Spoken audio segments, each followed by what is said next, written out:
I'm with Patrick Manning at Black Desert Resort in Ivins for this sponsored interview. And Patrick, I can honestly say I've never done an interview in a golf cart before.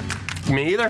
This is the first for both of us. We are sitting, everyone, on the course that just opened in May, and people absolutely love it. It is booked out until the end of November.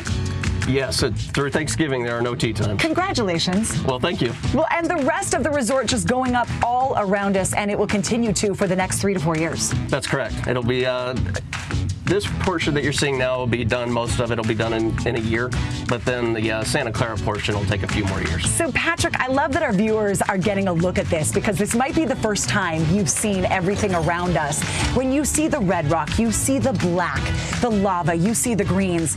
A lot of thought had to go into preserving the landscape as you make this huge undertaking of a resort. Yeah, there's been a lot of thought put into that. This Ivins portion of Black Desert is about 300 acres, and there's 300 acres in Santa Clara.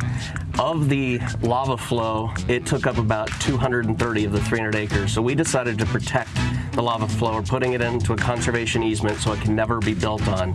And then where it was sand, and there wasn't the lava, that's where we're building the buildings and the water park and the things that are going into Black Desert. What I like about Patrick and what you've done here is this wasn't something the community said, here's how you preserve the land. This is something you looked into first. Yeah, that was one of the very first things we did, is what can we do to preserve the land? We brought in Dr. Platt from Utah Tech, and he's an environmental science professor, and so he's helped us with a stewardship plan to make sure the flora and the fauna flourish here. So when it comes to green initiatives, what are some of those that you've done here at Black Desert? Yeah, you may have seen we qualified for the largest CPACE funding in history of the world. What does that mean? It's a renewable energy, clean energy.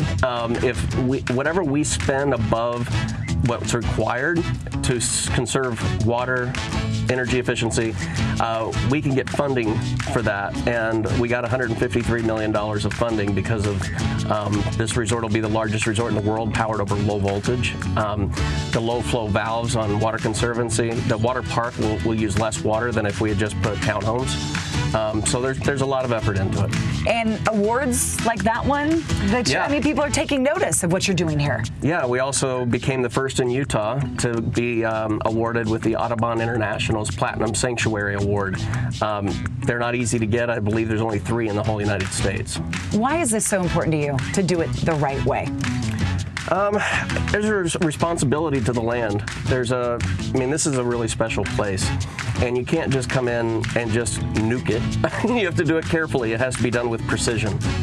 So usable energy, that's what you're working on. You want to leave as minimal of a footprint as possible. That's correct, yes. And leave what is open and preserved for the public to use hiking trails and a nature center so that we can share it, not just preserve it. Okay, so explain that, because you see the course behind us, but there also be hiking trails in here. Mm-hmm. If you don't golf, can you be part of Black Desert? 100%. You don't have to golf to enjoy Black Desert. There's every amenity you can imagine, but also our trails connect with the other hundreds of miles of trails that are outside the resort.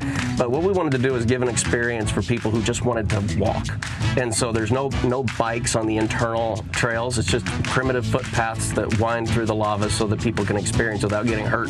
You're speaking my language.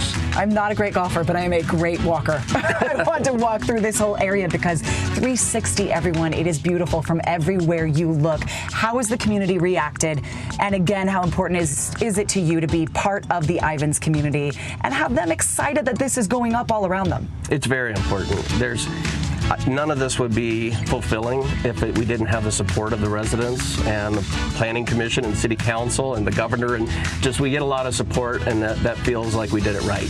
Black Desert Resort, everybody. It's right here in Ivins. Come check it out. Go to our website. We'll link you to their 2 websites, their investment opportunities, real estate opportunities, and then just visit and enjoy the view. abc4.com/GTU for more on this sponsored interview. Thank you for sitting. I didn't know what to do with my hands, so they're like up here in the golf cart. Thanks, Patrick. Thank you, Nisha.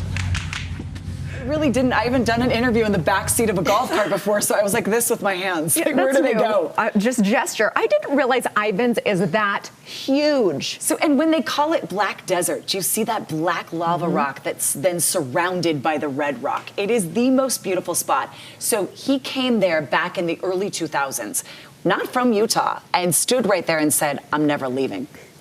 I mean, that really was that moment. Wow. And you could see, because everywhere you look, the views are incredible. Black Desert going up, just, I mean, the next 3 to 4 years, totally changing that entire area. Our St. George week has been so fun. I had the best time shooting there, so we're not done. We have some bonus St. George interviews coming up on Monday, so make sure you watch them too. And then just, if you want to golf there, they're booked out into December. So make sure you hop on the website, check it out, and book. If you want to golf in December or January, you got to get on it right now. I'm just so curious. It's in good hands with him and all the future plans. Just amazing. PGA event wait. coming up next October. Yeah.